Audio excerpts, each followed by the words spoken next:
Mimi kwa majina naitwa Jessica Mahamudu Msola, ni diwani wa kata ya Buyuni. Leo tarehe 9 mwezi wa pili 2026 tumepata kuletewa huduma ya bima kwa wote. Lakini nimeshukuru sana kutokana na ahadi ya Mheshimiwa Rais akiwa kwenye kampeni zake uzinduzi. Alihakikisha kutupa ahadi ya kwamba siku zangu 100 nitakuwa na jukumu la kuhakikisha afya kwa wazee na watoto linatekelezwa kuanzia bima.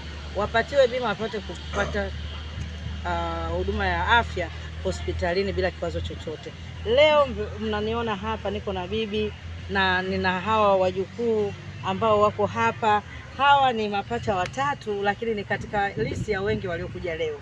Kata ya Buyuni imepata baraka hizi, na kama unavyoona kwa ushahidi wanakuonesha kabisa na bima zao za afya wamezipata. Ni hakuna mlolongo wa kusema utasubiri, unapata papo kwa papo. Ukikaribia kata ya Buyuni, ofisi za serikali ya mtaa wa Buyuni utaenda utauliza, lakini uje tu moja kwa moja kwenye ofisi ya kata kwa mtendaji ambako ndiko ilipo ofisi yangu. Lakini huduma hii iko hapa na watu wa afya ya bima ya afya NHIF. Kama unavyoona viongozi wanazidi kuingia, unaweza kuonesha kule, ndugu mwandishi, ndivyo hivyo wanakuja hapa na wako ndani. Kama ulivyoona mashine zile ziko mle ndani zinafanya kazi na watu wameweza kupata. Bibi amepata, watoto wamepata. Asante sana Dr. Samia Suluhu Hassan pamoja na yote yaliyoweza kuwezekana leo katika kata ya Buyuni. Nasema asante sana.